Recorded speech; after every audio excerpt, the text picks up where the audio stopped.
आपके अंदर यदि बुरे विचार आते हैं तो अपनी संगत बदल डालिए। अच्छे लोगों के साथ ही आप अपने आप को ढालने की कोशिश करें। जैसे आप बुरे विचारों का स्वागत करते हैं, वैसे ही अच्छे विचारों को भी अंदर आने दें, उनका विरोध न करें। जैसे ही आप अच्छे विचारों के लिए अपने मन के द्वार खोल देंगे, आप पाएंगे कि आप एक अच्छे इंसान बन चुके हैं। संगत का असर बहुत महत्वपूर्ण होता है। संगत से हमारे विचार और व्यवहार पर प्रभाव पड़ता है। अच्छी संगत हमें प्रेरित करती है और बुरी संगत हमें नकारात्मक दिशा में ले जा सकती है। आइए समझते हैं इस बौद्ध कहानी के माध्यम से कि संगत से व्यक्ति के जीवन पर क्या असर पड़ता है। तो इस कहानी को लास्ट तक जरूर देखिएगा और अपने दोस्तों के साथ जरूर शेयर करें। चलिए शुरू करते हैं। एक बार एक बौद्ध भिक्षु भिक्षा लेने एक नगर में गया हुआ था और सारे नगर के लोग उसकी सेवा करना चाहते थे, क्योंकि उस समय बौद्ध भिक्षुओं का बहुत सम्मान था।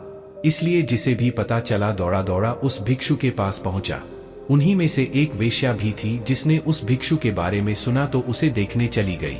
और जैसे ही उसने उस भिक्षु को देखा, वह देखती ही रह गई। उसने उस भिक्षु के पैर पकड़ लिए और कहा कि मैं एक वेश्या हूं और कोई भला आदमी मेरे द्वार तक नहीं आता, इसलिए मैं ये चाहती हूं कि आप मेरे अतिथि बनकर मेरे साथ चलें, ताकि कुछ दिन मैं भी आपकी सेवा कर लूं। असल में वो वेश्या उस भिक्षु पर आसक्त थी। उसने आगे कहा कि हे महात्मा, मैं भी कुछ धर्म कमाना चाहती हूँ और ये भी हो सकता है कि मेरे भी मन में कुछ ऐसा भाव आ जाए कि मेरा भी उद्धार हो जाए। सभी नगरवासी उस वेश्या की बात सुन रहे थे और इससे पहले कि भिक्षु कुछ कह पाता, वे बोल पड़े कि तुम क्या कह रही हो? एक बौद्ध भिक्षु तुम्हारे कोठे पर कैसे जा सकता है? इससे तो भिक्षु को पाप लगेगा। नगरवासियों की बात सुन वेश्या ने कहा कि मैं इन्हें अपने पाप को मिटाने के लिए ही अपने साथ चलने को कह रही हूँ। उनकी बातें सुनकर भिक्षु ने कहा कि मैं अपने गुरु बुद्ध से इसकी अनुमति लूंगा। यदि वे कहेंगे तो मैं आपके साथ चलूंगा।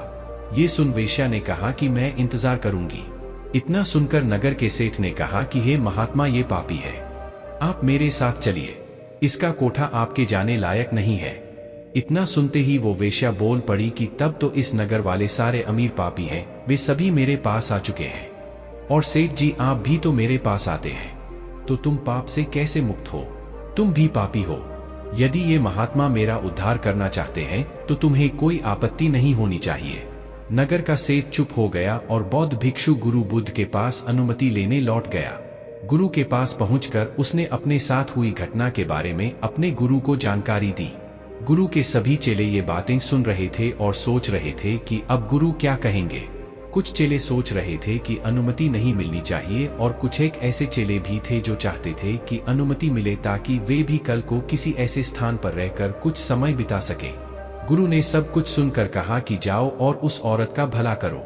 आज्ञा पाकर भिक्षु लौट गया और कुछ महीने बाद उसी औरत वेश्या के साथ लौट आया। उसे औरत के साथ आया देख सभी चेले आपस में कहने लगे कि देखा संगत का असर। आखिरकार इस औरत ने अपना जादू चला ही डाला और अच्छे भले भिक्षु को सांसारिक जीवन जीने वाला बनाकर अब शायद विवाह की अनुमति लेने आई है। लेकिन गुरु को पता था अपने चेले का, इसलिए गुरु उन्हें आता देख मुस्कुरा रहे थे। भिक्षु ने अपने गुरु के पैर पकड़े और कहा कि हे गुरुजी, मैंने इस औरत का उद्धार कर दिया है। अब ये एकदम शुद्ध आत्मा बन चुकी है, अतः इसे भी अपना शिष्य स्वीकार करें। ये सब सुनकर सभी भिक्षु आश्चर्य में पड़ गए कि ये कैसे हुआ। चरित्र तो हमेशा बुरे के साथ रहकर अच्छे का खराब होता है।